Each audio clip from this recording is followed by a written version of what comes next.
There is a God, and what kind of God there is. We know that he created us and that he talks to us. We know that God does miracles because he is outside the world we know as well as in it. And sometimes he reaches inside of our world. But how much do we really know about God? Not much. The thoughts of creatures like ourselves are not able to hold in our tiny minds the real knowledge of the nature of God, or what it would be like if he were here. It would be like trying to pour the Atlantic Ocean into a thimble. We could not be able to comprehend truly who he is. We only know about God what he himself decides to reveal. Whatever he does reveal about himself has to be couched in word pictures and symbols that reveal only a shadow of him, not the substance. Even now, the knowledge of him is only a tiny bubble in a sea of ignorance about him. Don't bother to try to fully understand him. You can't. But there are a few things that we can know about God. Here's all we know about God. First of all, he is all-powerful. That's called being omnipotent. Second, he is all-knowing, which is omniscience. Third, he is all-present, which is called omnipresence. And finally, he is all-loving as well. Omnipotence. God has the power to do anything. Where were you when I laid earth's foundations? Tell me if you understand. Who marked off its dimensions? Surely you know. Who stretched a measuring line across it? On what were its footings set? Or who laid its cornerstone? While the morning stars sang together, and all the angels shouted for joy. Who shut up the sea behind doors when it burst forth from the womb? When I made the clouds its garment and wrapped it in thick darkness, when I fixed the limits for it and set its doors and bars in place, when I said, this far you may come and no farther, this is where your proud waves halt.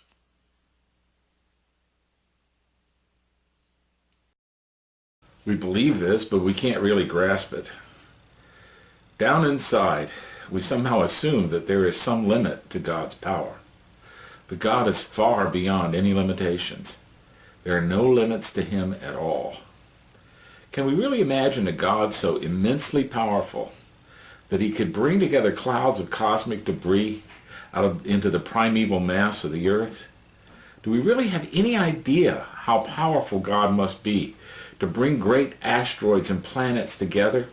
At his command, the mountains raised above dark, smoky clouds in the young earth.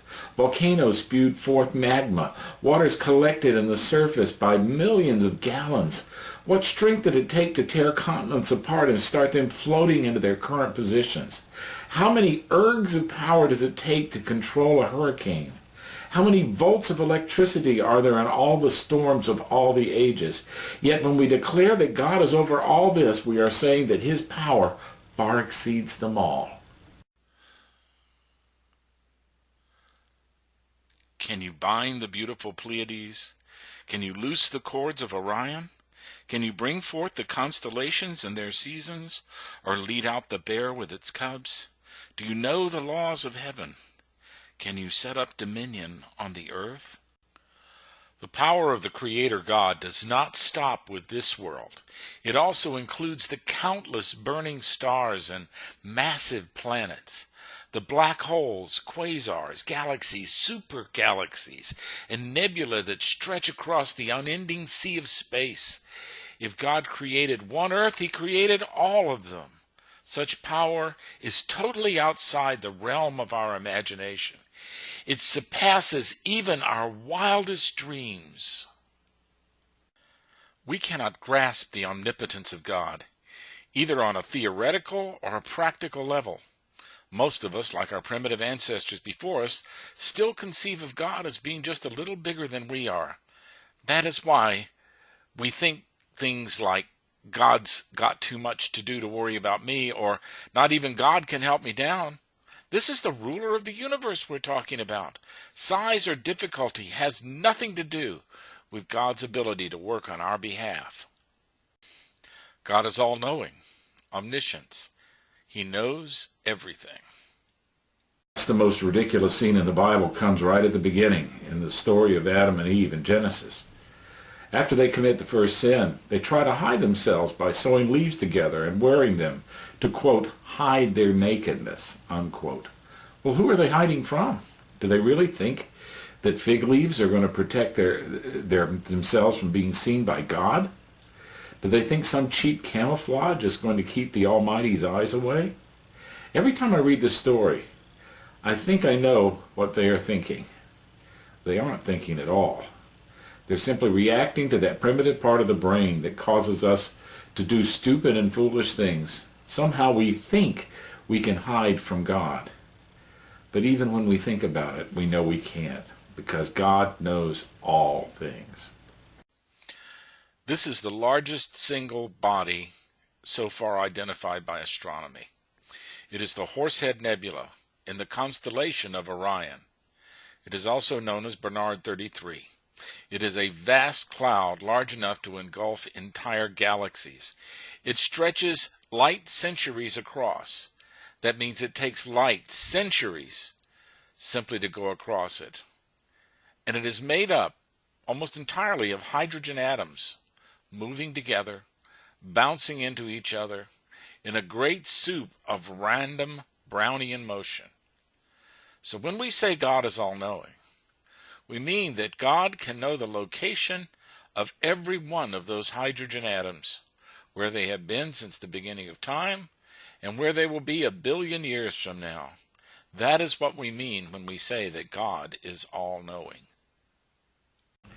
If God can know the movements of the heavenly bodies and the location of all things, surely God can know you as well. That's why the psalmist says, For you created me from my inmost being. You knit me together in my mother's womb. I praise you because I am fearfully and wonderfully made. Your works are wonderful. I know that full well. My frame was not hidden from you when I was made in the secret place. When I was woven together in the depths of the earth, your eyes saw my unformed body. All the days ordained for me were written in your book before one of them came to be.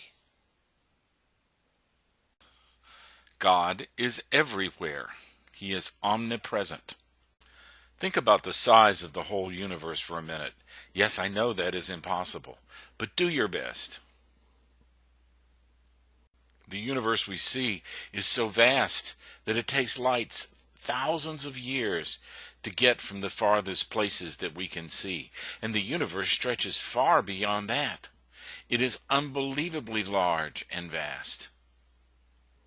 Even so, God occupies the universe from one end to the other. He is simultaneously at places light years, light centuries away from us, and here with us today. He is that big. Faced with the power of God, the knowledge of God and the presence of God that is necessary for God to be the creator, there only seems to be one appropriate response. Oh, wow. God is all-loving. Now here's where it really gets interesting. The same God who created the universe, who started the stars in motion, loves his creation. How do we know? Well, why else would he have made us? Why go to all the trouble of creating a universe to develop sentient life out of sheer boredom or cruelty? Everything about the universe was made with loving attention to detail. Touches of beauty and humor. Yes, have you ever looked at a platypus? And majesty. There are marks of an artist in every part of creation. And the thought of God lovingly planning and forming his creation sends a wave of excitement through me every time I think about it. The thought of God creating the world cannot be expressed adequately in prose. It takes poetry to do it. God lavished his care over what he made, and it became beautiful. God loves us. When I consider the heavens, the work of your fingers, the moon and stars which you have set in place, what is man that you are mindful of him, and the Son of Man that you care for him? You made him a little lower than the heavenly beings, and crowned him with glory and honor. You made him ruler over the works of your hands, and put everything under his feet. Creation we currently know. Human beings are the most amazing creatures in it.